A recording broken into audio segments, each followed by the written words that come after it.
A lot of people, of course, always said, "Oh, we can keep increasing the debt, nothing ever happens." But I think right now we're at a point where it's the end game, as Rafi Faber would say. We are in Rafi Faber's end game, and yeah, you need to hold on to your gold and silver for dear life, as I've said many times. Saturday, September 27th, 2025, Maneco 64, home of alternative economics and contrarian views. So I hope you all had a great week and that you all have a great weekend. It's a beautiful day here in London.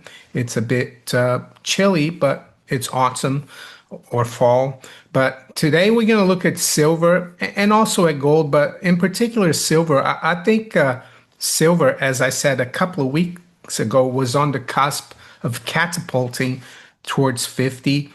And yes, it took quite a few years to break 30, right? We tested 30 back in 2020, 21, and then it was only a year or so ago that we're able to break out of it. But now it's accelerating, and I think what it means is that the current fiat currency monetary system, banking system, is under threat. Yes, silver is very important, and we're going to look at a few things in relationship to that. But the other thing that I see is that silver might save us. And what do I mean by that? Well, it might save us from the globalists out there, the people that run the World Economic Forum, the people that run the UN, the Agenda 2030, the people that really want control over you, the people that are part of, I mean, they are really a representation of European aristocracy who think they've been around for centuries. They think they're better than everyone and that they need to be in charge. And of course, they've used the United States to stay in power. And they think that they'll be able to come and impose things like digital ID here in the UK. That's a big thing right now. Yes, there is a lot of opposition. I have a feeling the British people are not going to stand for it, but you never know. I think the big corporations are going to play right along with it. The excuse they're giving for this digital ID is that it will stop bad employers employing illegals. But the reason this is happening is because it's by design, right? It's the old strategy. They create a crisis, then there's a reaction, and then they provide the solution. And of course, we all know the reason why a lot of illegal migrants are working illegally is because, first of all, they're letting them come over to this country without passports, without any kind of identification. They're coming on the dinghies or boats across the channel. So there's a very simple an easy, effective way to stop this, and that's making sure that the borders are safe, that you check people who might try to come illegally and send them back. There's such a thing as the Royal Navy that could patrol the English Channel and stop these boats, but they're not doing it. So it's all about control because they don't want the competition. That's basically what it is. The old aristocratic European families, they hate competition. They want to own everything. And it has been so for centuries. But what's that got to do with silver? Well, I think silver could blow them out of the water, figuratively, of course. Because no one really cares about silver anymore. No one realizes how important silver is and why they've been suppressing it for almost 50 years now, since 1980. Well, it's because silver is the money of the people. really. I mean, gold performs well, of course, and is doing very well, but it's more their money. It doesn't mean to say you shouldn't have any gold. But and I'll give you an example of how great silver is as money and currency. So I've seen this meme before, and I saw David Bateman, the billionaire who's bought a lot of silver, talk about how the minimum wage in 1964 in the US was $1.25. And in 1964, the quarter, which I have one here, and this one is from 1964, right? A quarter used to be a silver. It's silver, 90% silver. So after 1964, of course, there's no more silver, unfortunately. And it also happens to be the year I was born, 1964. But so yeah, $1.25. So five of these was the hourly wage, minimum wage. So now with silver at 46, yes, we closed just above $46 yesterday, the spot price. And I was surprised in a way how quickly silver is going, even though a couple of weeks ago I said silver was on the cusp of catapulting towards 50, right? But anyway, at current prices, these coins are worth about eight fake dollars, right? Because we don't really have dollars. The dollar is supposed to be a way to silver and a way to gold. So we have fake Federal Reserve currency. Well, yeah, eight. So you can get eight of the fake dollars for this now. So you multiply eight by five, you get $40. I don't know what the minimum wage is in the US, but it's probably a lot less than $40. So that's what I think this massive bull market in gold and silver is going to expose. It's going to expose the fraudulent nature of our monetary and currency system. Uh, and it's not even a bull market. Well, kind of is, I guess, a bull market in gold and silver, but it's more of a collapse or a massive bear market in the fiat currencies. And we're going to look at some charts in a minute. And the 50 level, of course, is really important. So yeah, that's the way I see it. My hope is that this digital ID never gets off the ground. I guess there's a precedent that during World War II they issued paper IDs here, but by 1952 people had had enough, and they abolished it. And you'll see some major politicians saying they're against it, but I wouldn't trust them. They're probably just playing, the good cop, bad cop thing. Boris Johnson said it. The leader of the Liberal Democrats said they're against it. But I'm sure, yeah, deep down they want it. And anyway, what can we do about it? Well, I think if you've been stacking a little bit of gold and silver over the years, I'm not saying it's gonna be the solution, but it's gonna help you greatly because if they're able to bring in these digital IDs, I think they want to use it to control not just who you are and whether you are legally employed, but they want to control all aspects of your life, your health, your finances, your taxation, everything. And to have a few of these, and I've also got some pre-1920 British junk silvers, even though it's not really junk. Here's a double shillings, and I have some shillings. Yeah, I think it's really important to have some on the side. Hopefully, the world won't get evil won't take over the world and control us. Yeah, and we'll remain hopefully relatively free or free. So back to silver and yeah, and gold. So I'm going to bring up some charts now, and I think this chart here is telling me that silver is really on its way. And this is the silver price as a percentage of the gold price. It's the gold silver ratio in reverse.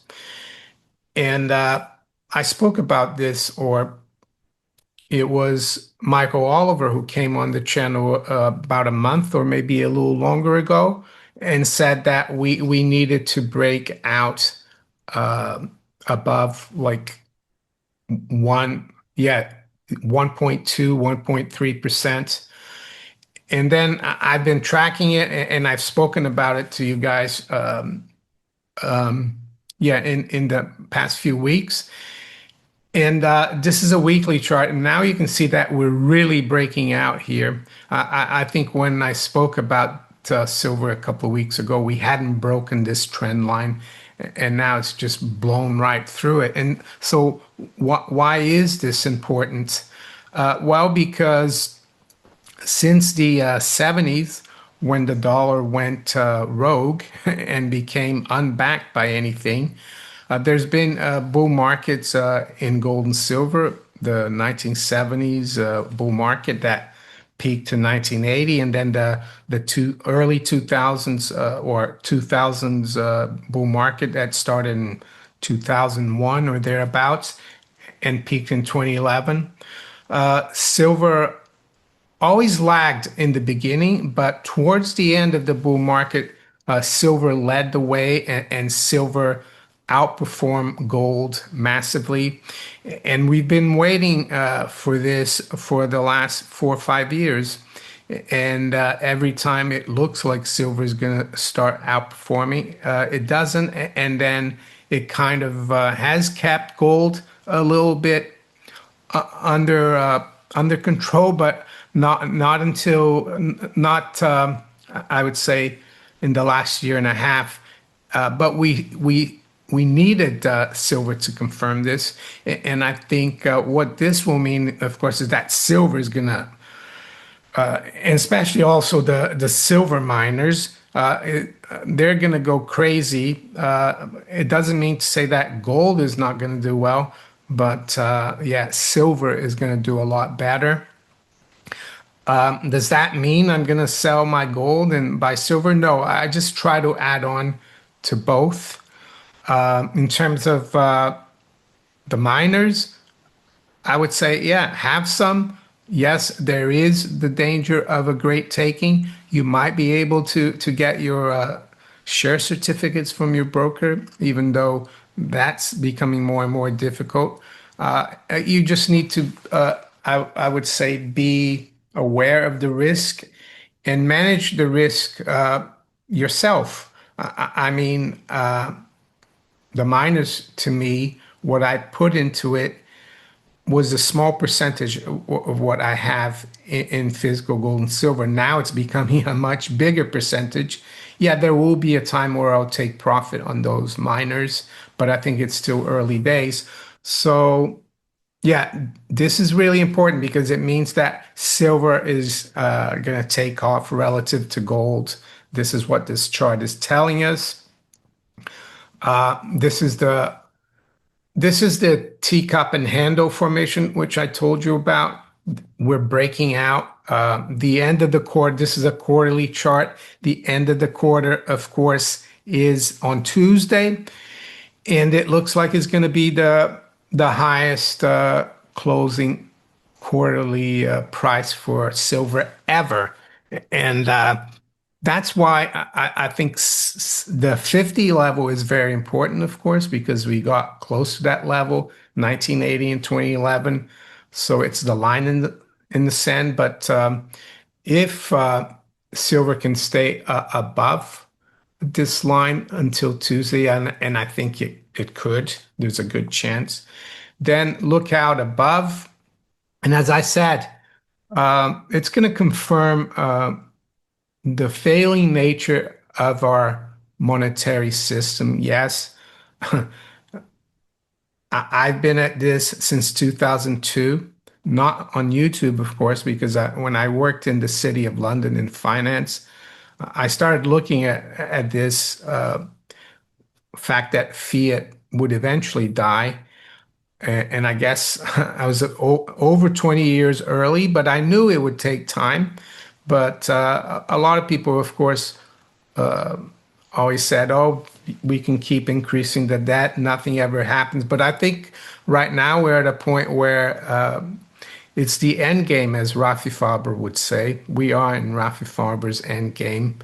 And yeah, you need to hold on to your gold and silver for dear life, as I've said many times. Yes, you can try to trade in the futures or ETFs, but that's a dangerous game. I think just holding on to your miners will go a long way, and even just holding physical is going to go a very long way. You shouldn't be greedy with this.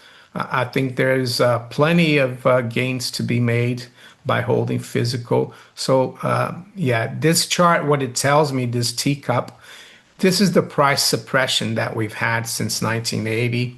And it's now, yeah, the bullion banks in London and New York and Europe are losing control of it.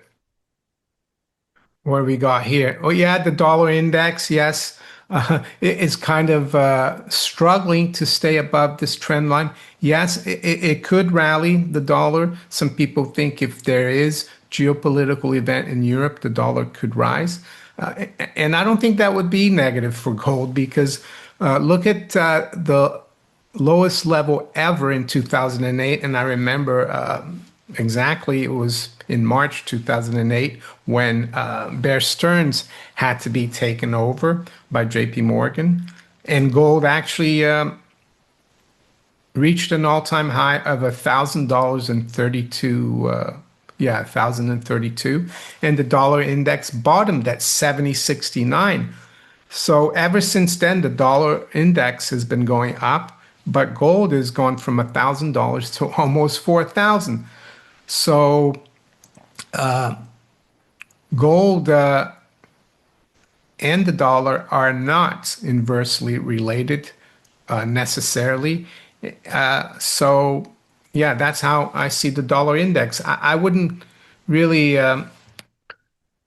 put too much importance on the dollar index because it's just measuring the dollar against other fiat currencies that are also collapsing versus gold. And we're going to look at that in a minute. So now I've got the Dow Gold ratio, and that's telling me that there's trouble in the stock market as well. Because after the bottom in April, yeah, the stock market has been rallying, and the Dow rallied against gold, but it formed a rising wedge, which is bearish, and we've broken below the trend line, and now, yeah, the Dow is accelerating lower relative to gold. And eventually, I see this ratio, of course, going to at least 1 to 1 in the next few years. So let's continue. This is just a chart of the price of gold going back to the early 70s. It just goes to show you how we're still in the early stages of this breakout. Yes, last year I was looking at 2,700, which was around here. Yeah, we blew through it and then it retested it, and now it's gone back up above it. And yes, this chart is just very bullish. So let's keep going. Well, I've talked about the price of gold in yen. It's only a matter of time that we reach 600,000. So as I said, all fiat currencies are sinking and they're all gonna buy a lot less gold, which is a bad thing. It means they're becoming more and more worthless. This is the price of gold in pounds, which closed above 2,800, 2,805. I think the high was around 28. 25 actually, but it's the same setup. I mean, all these currencies are going down the drain, unfortunately. Well, actually, it is fortunate because that means hopefully that these politicians and stooges will have a lot less power. And I'm not sure they're aware of the fragility of their monetary or fiat monetary system. This is the euro. The euro is blew right through 3,000. We're now at 3,200. And even the venerable Swiss franc closed above 3,000. Yeah, gold closed above 3,000 for the first time ever in Swiss francs. So there is no fiat currency haven, not even the Swiss franc. The Swiss franc might be a haven if you think in fiat currencies, but thinking in fiat currencies right now is a really dangerous, well, totally dangerous and losing proposition, I would say. I want to say there's still time if you've got a lot of fiat reserves in a bank or wherever, and you want to protect it, there's still time, I think, to get some physical gold and silver. I think this market is going to get really wild, and I think the premiums are going to rise quite sharply because we're going to see volatility. Um, and the other thing that I think is going to happen is that the futures market and LBMA, those markets are going to be on their knees because they've been suppressing the price and controlling the price for way too long. And now there's real physical demand for real gold and silver. And that's why ever since 2015, when I started this channel, I always said you need to buy the physical. If you want to defeat the bankers, you need to buy physical. And ETFs are no good. They're no good.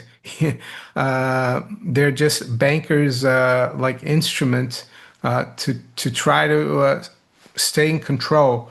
So I've been asked many times in the last 10 years, where and how can I buy gold by the viewers and other people, friends, family, colleagues.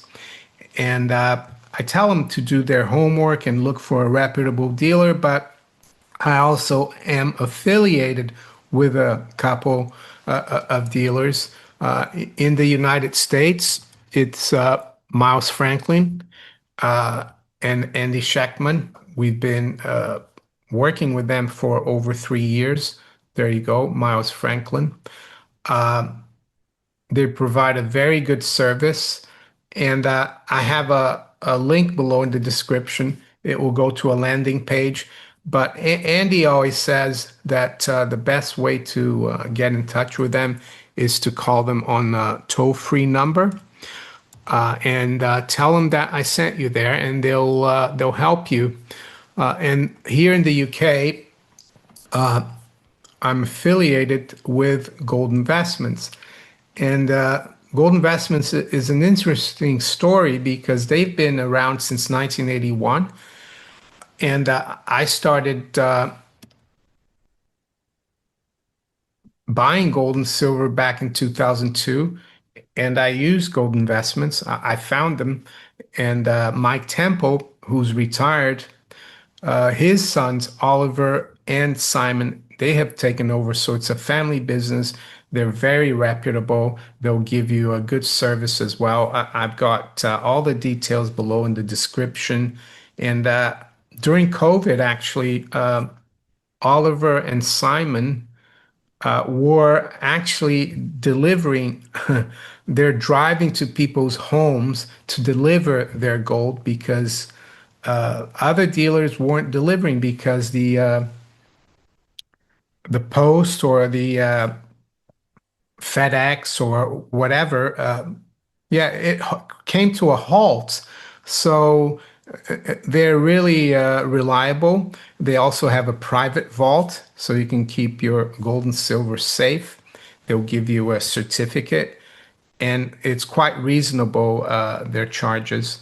And I think Andy and Miles Franklin as well do the same. And with that, I'm going to wish you all a very good weekend. Take care. Bye.